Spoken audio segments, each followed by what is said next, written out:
ہے. ہمیں قرآن کیا کہتا ہے؟ صرف ماں باپ کے بارے میں ذرا سنو. میں نے جو قرآن مجید فرقان حمید کی آیت آپ کے سامنے تلاوت کی ہے، اللہ پاک نے فرمایا محبوب جب یہ پیسے والے لوگ، مالدار لوگ آپ سے آ کے سوال کریں یسألونک ماذا ينفقون، یہ پیسہ کہاں پہ خرچ کریں، کس جگہ کے اوپر یہ دولت خرچ کریں جس سے خدا اور مصطفیٰ راضی ہو جائیں. سنو اللہ کا قرآن کیا کہتا ہے، فرمایا یسألونک ماذا ينفقون. محبوب جب یہ آپ سے آ کے سوال کریں کہ یہ پیسہ اور دولت کہاں پہ خرچ کریں، قل ما انفقتم، میرے محبوب آپ اپنی زبان پاک سے اعلان فرما دیں خدا تمہاری اس دولت سے پیار کرے گا، خدا تمہارے اس پیسے سے محبت کرے گا، خدا تمہارے اس پیسے کو درجہ قبولیت عطا فرمائے گا.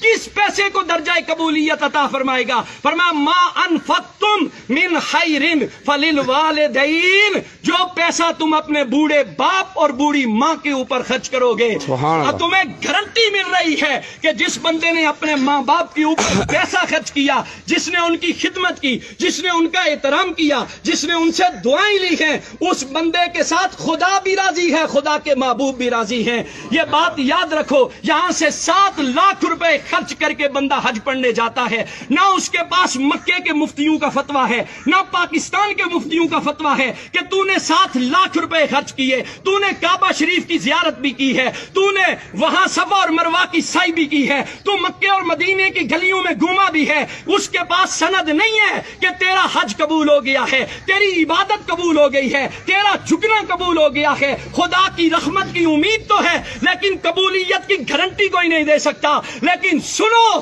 جنہوں نے ماں باپ کی خدمت کی ہے، ان کے ساتھ محبت کا رشتہ قائم رکھا ہے. میرے آقا کی حدیث پاک کہتی ہے، فرمایا صبح سویرے اٹھو مسکراتے چہرے کے ساتھ اپنے باپ کے سامنے جا کے کھڑے ہو جاؤ، اپنی ماں کے سامنے جا کے کھڑے ہو جاؤ ہنستے مسکراتے چہرے کے ساتھ. ان کی خدمت تو بات کا درجہ ہے، ان کو پیسے دینا تو بات کا درجہ ہے. صرف اپنے ماں باپ کی مسکراتے چہرے کے ساتھ ان کی زیارت کر لو. حضور علیہ الصلوۃ والسلام نے فرمایا گارنٹی ہے اسے کہ میرا رب اسے مقبول حج کا ثواب عطا فرمائے گا.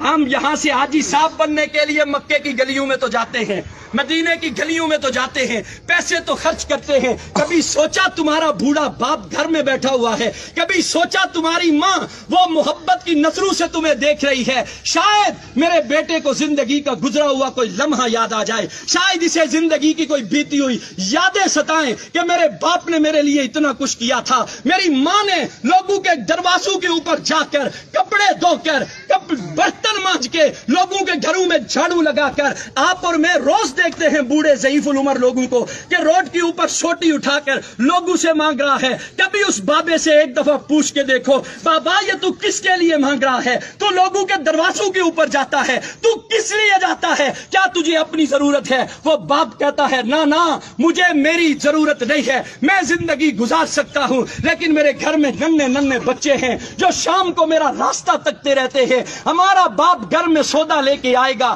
ہمارے لیے اناج لے کے آئے گا، وہ سارا دن دھوپ کے اندر رہ کر محنت کر کے تمہارے لیے لا کے وہ خرید کر کے لاتا ہے. کبھی تمہارے دل کے اندر حیا پیدا نہیں ہوئی؟ آج تمہارا باپ تمہارے سامنے کھڑا ہے اور ہماری یہ نوجوان نسل اپنے باپ سے کہتی ہے او جی تساں ڈن بھائی ہوئی جی انہاں دا دماغ یا کملا کرنا سڑکے چنی تے سڑے جوان اپنے پیو نے بارے چ گلاں نے پاپا تس ناراض نہ ہویا سڑے ابے اور نے دماغ یا کملا کرنا محلے والے گچھیا نے سڑے اما نے دماغ یا کملا کرنا. میں حیران ہوتا ہوں ایسی اولاد پر. یاد رکھ لو جو قرآن اور حدیث ہمیں پیغام دیتا ہے، خدا کی عزت کی قسم کھا کے کہتا ہوں خدا دولت سے پیار نہیں کرتا. جو دولت ماں باپ پہ خرچ نہ کرو، وہ تمہارے سجدے، تمہاری عبادات، تمہاری ریاضات، تمہارا قرآن کی تلاوت کرنا، اگر تمہارے بوڑھے ماں باپ تم سے ناراض ہیں تو یہ بات دل سے نکال دو. خدا تمہارے سجدوں کو قبول کرے گا، خدا تمہاری عبادت کو قبول کرے گا. ماں کا تو کیا کہنا میرے بھائی،